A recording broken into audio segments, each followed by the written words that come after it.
बच्चों, आज हम हिंदी व्याकरण में आपको स्वर संधि पढ़ाएंगे। इसके पहले के वीडियो में मैंने आपको संधि के बारे में बताया था, माहेश्वर सूत्रों के बारे में बताया था।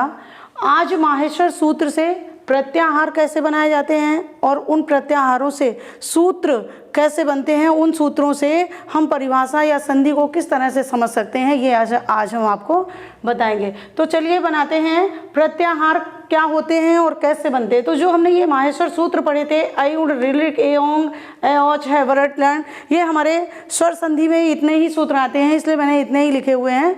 और बाकी व्यंजन संधि में प्रयोग होता है तो फिर उसमें बताएंगे। अक प्रत्याहार, अक प्रत्याहार में कौन कौन से वर्ण आएंगे? आ, ई, उ, री और री।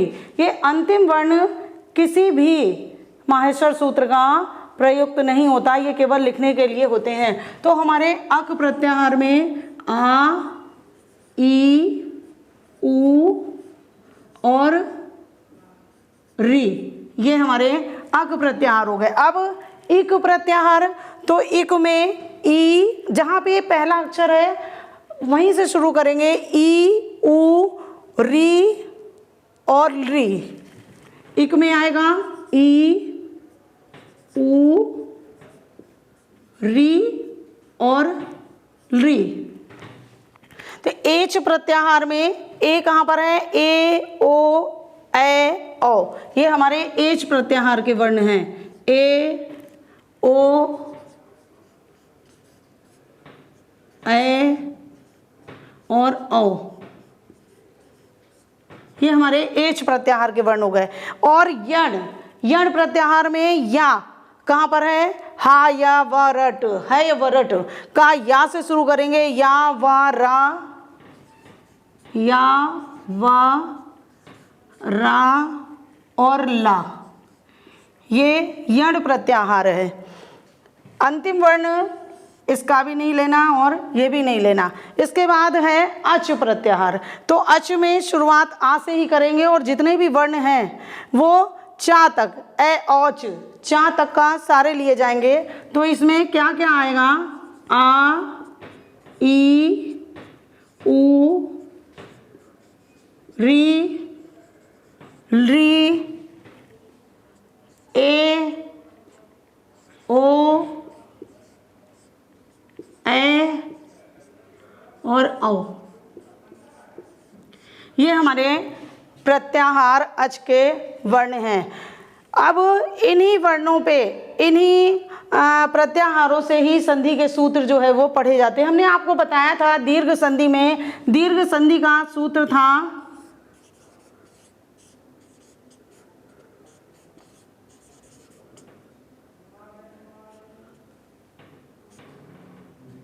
अकः सवर्णे दीर्घः। तो ये पढ़ा चुके हैं, केवल रिवाइज करते हैं इसको। अकः सवर्णे दीर्घा माने अक प्रत्याहार के समान वर्ण आने पर उनका दीर्घ हो जाता है। अब अक प्रत्याहार हमारे ये हैं आ, ई, उ, री। तो इनके बाद अगर यही वर्ण आ जाते हैं तो ये दीर्घ हो जाता है, माने बड़ा होकर के बन जाता है। जैसे पुस्तकालय,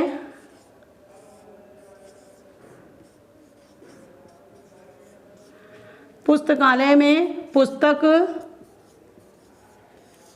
प्लस आलय, ये का आ और प्लस आलय का आ, दोनों मिलकर के बन गया पुस्तकालय। ऐसे ही देवालय,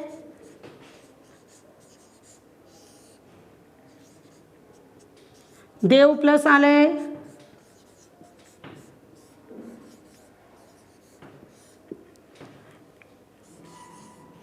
कपीश, कपि प्लस ईश,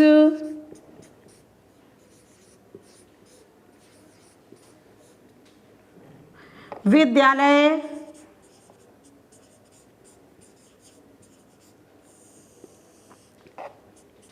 विद्या प्लस आलय,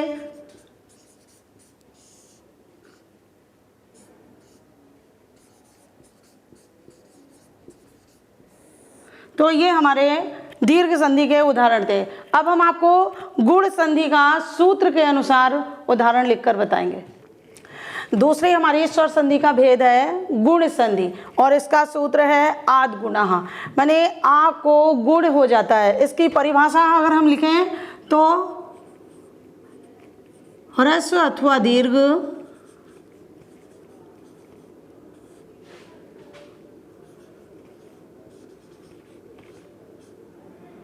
आ के बाद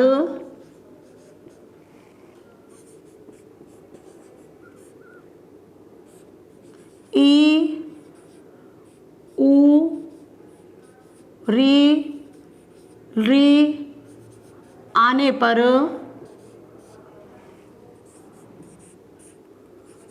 आ प्लस ई बराबर ए, आ प्लस ऊ बराबर ओ, आ प्लस री बराबर अर और आ प्लस री बराबर अल हो जाते हैं।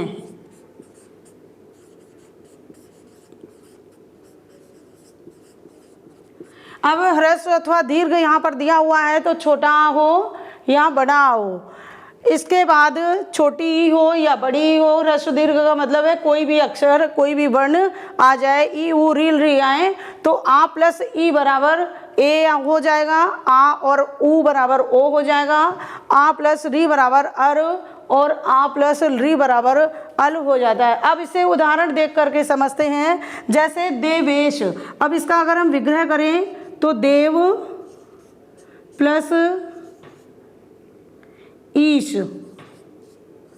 देव का आ और ई का ई, छोटा है ये और यहाँ पर बड़ी ई है, लेकिन यहाँ मिलकर के दोनों क्या बनेंगे, आ प्लस ई बराबर ए, और देव में से आ हट गया तो देव का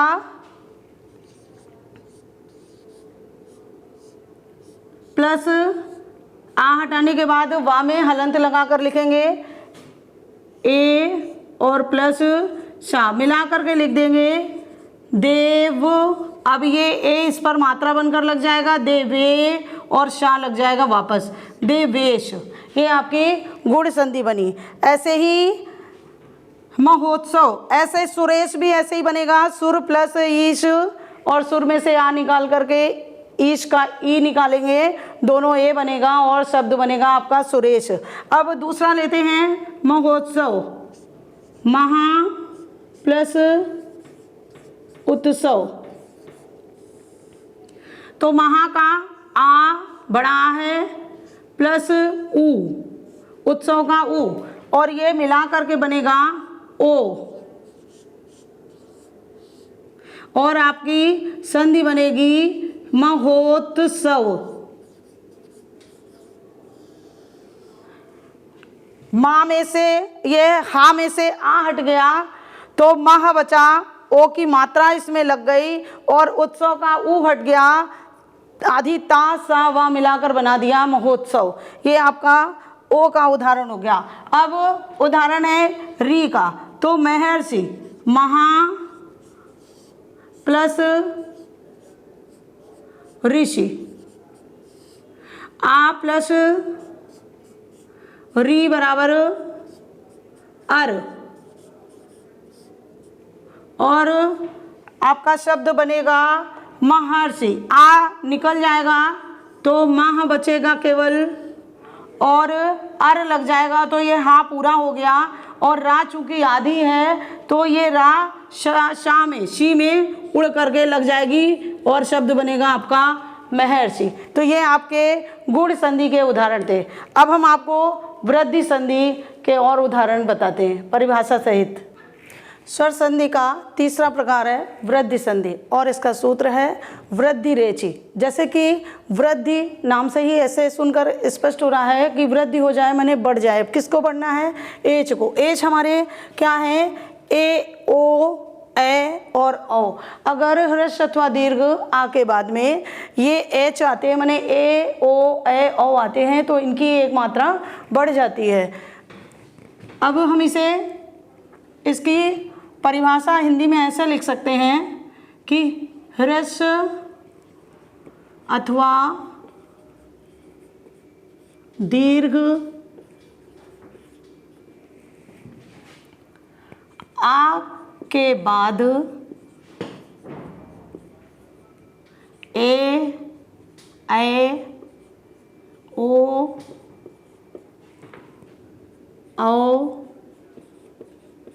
आए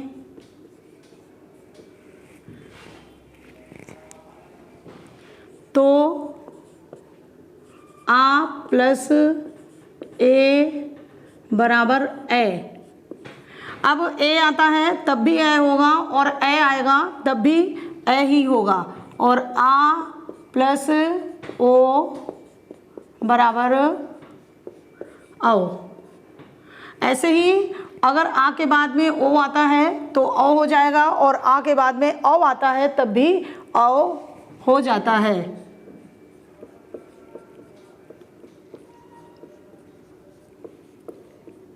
अब इसका उदाहरण देखते हैं। सदैव,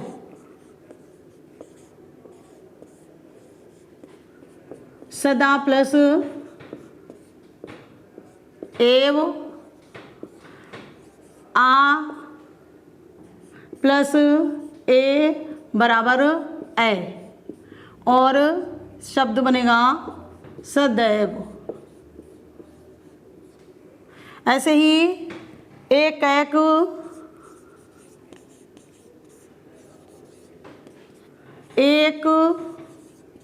प्लस एक,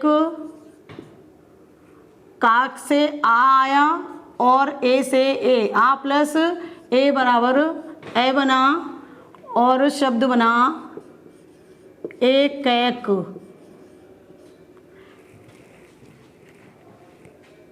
परमेश्वर्यम,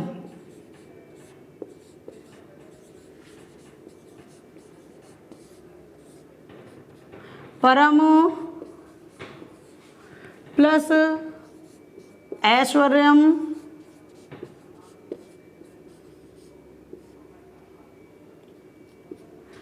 आ में से माँ से आ निकला और ए का ए। अब ये बड़ा था फिर भी ए ही रहेगा, और शब्द बनेगा परमेश्वर्यम।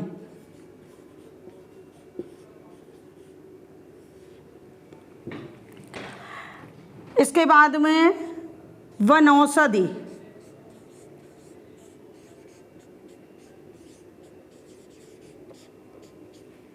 वनौषधि का विच्छेद वन प्लस औषधि,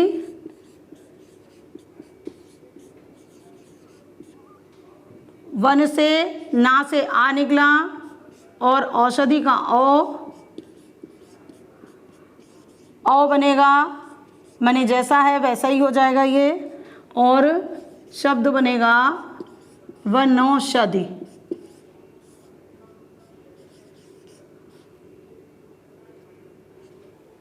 स्वर संधि का चौथा भेद है यण संधि, और इसका सूत्र है इको यणचि। सूत्र कहता है इको माने इक को यण हो जाए अच परे रहते, परे माने बाद में, अगर बाद में अच आ जाए, अच का मतलब है कि सारे स्वर आ ई उ री री ए ओ ए ओ चा तक का, तो ये इनमें से अगर कोई भी स्वर आ जाता है तो उसको आदेश इक का हो जाएगा। और इक में क्या क्या आ रहा है, ई उ री और री, ये आदेश हो जाएगा।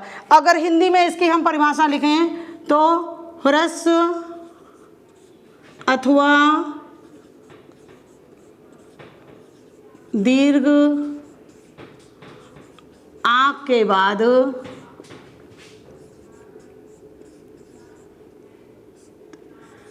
कोई असमान स्वर आने पर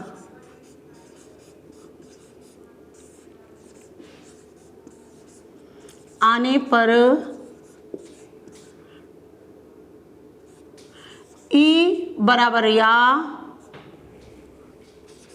ऊ बराबर वा, री बराबर रा और ली बराबर ला हो जाता है।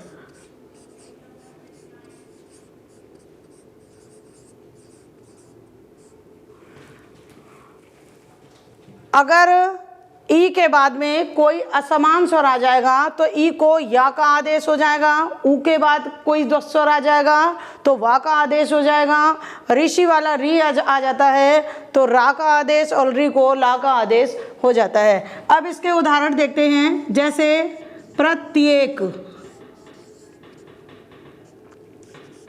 प्रति प्लस एक। अब ये प्रति में ता में ई लगी है तो हम ई को निकाल लेते हैं, ई प्लस ए। असमान स्वर आ रहा है, असमान स्वर आएगा तब यंट संधि होगी और समान स्वर आएगा तो दीर्घ संधि होगी।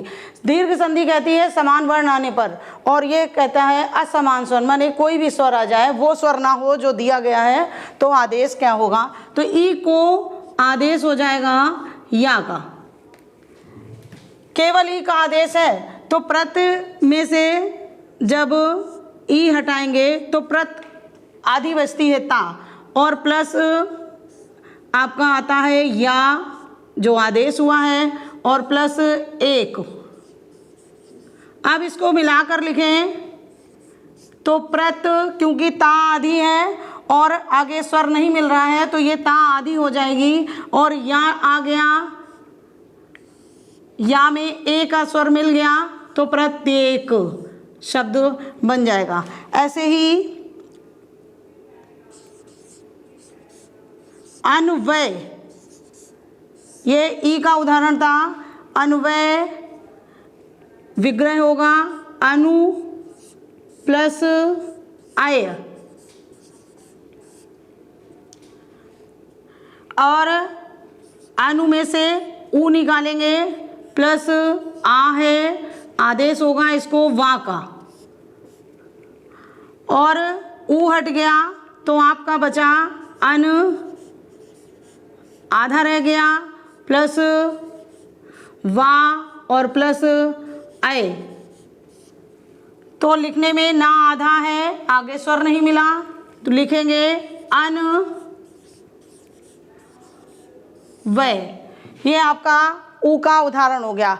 ऐसे ही पित्राज्ञा,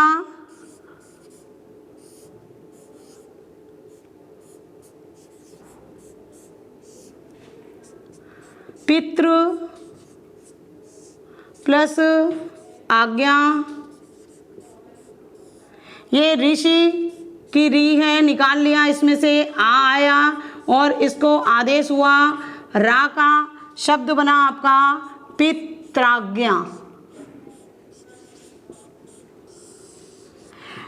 ता में से री निकल गई तो ता आधा रह गया और पीछे रा का आदेश हो गया, रा भी आधा है तो दोनों मिलकर के त्रा बन जाएगा पित्राज्ञा। स्वर संधि का पांचवा प्रकार है, पांचवा भेद है अयादि संधि, और इसका सूत्र है एचो ए वा या वह, एचो ए वा या वह। एच को आदेश हो जाता है ए, अव, आय और आव का। अगर हम सूत्र का तोड़ करके देखें, विग्रह करें इसको, तो ये आय, आव, आय और आव हो जाते हैं। हिंदी में परिभाषा इसके लिख सकते हैं कि ह्रस्व अथवा दीर्घ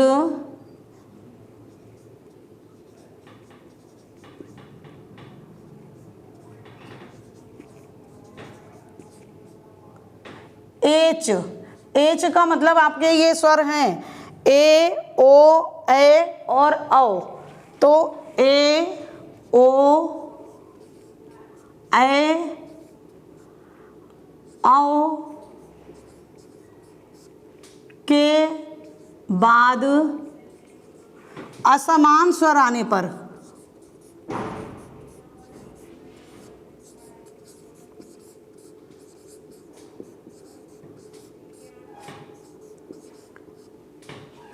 आ प्लस ए बराबर आय,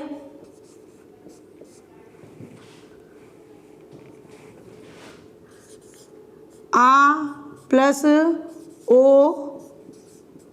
बराबर अब,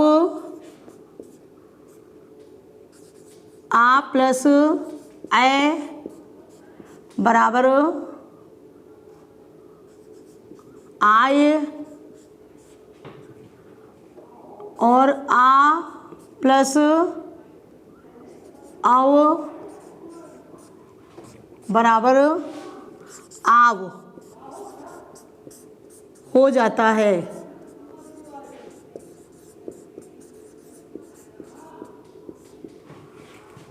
ए को आय हो जाएगा, ओ को अव बनेगा, ए को आय और अव को आव हो जाएगा। अब इसे उदाहरण लिख करके देखते हैं। जैसे नयन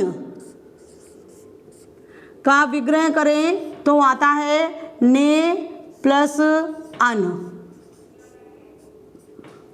अब ने में से ए निकाला और प्लस आ गया तो असमान स्वर आया, ये ए के जैसा नहीं है, तो इसको आदेश हो जाएगा आय का।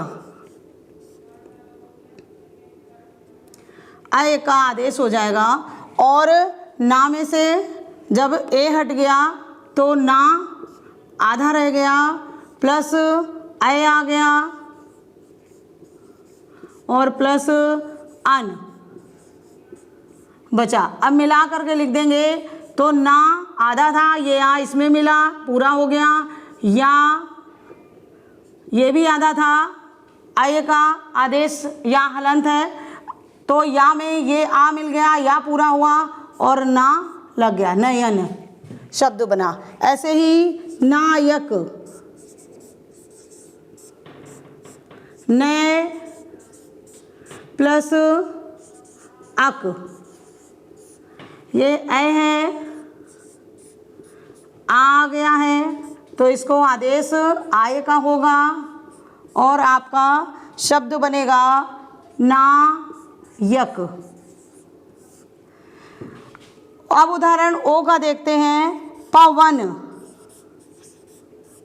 विग्रह होगा पो प्लस अन, ओ प्लस आ बराबर आदेश इसको हुआ अव का, और शब्द बना पा में से ओ हट गया तो पा आधी बची, अव लग गया, पा पूरा होकर के पवन, पवन शब्द बना। ऐसे ही आव अव का उदाहरण, आव का आदेश पावक शब्द में पौ प्लस अक, आओ निकाला पौ से और आ निकाला अक से, आदेश हुआ इसका आव का और शब्द बना पावक। तो बच्चों आपने उदाहरण के माध्यम से संधियों को समझा, संधि के प्रकार समझे, अच्छे से अपनी पुस्तक से इसके उदाहरण और देखिएगा। जो नहीं समझ में आए तो अभ्यास करें उसका और पूछें। अगले वीडियो में हम आपको फिर कुछ नया बताएंगे। धन्यवाद।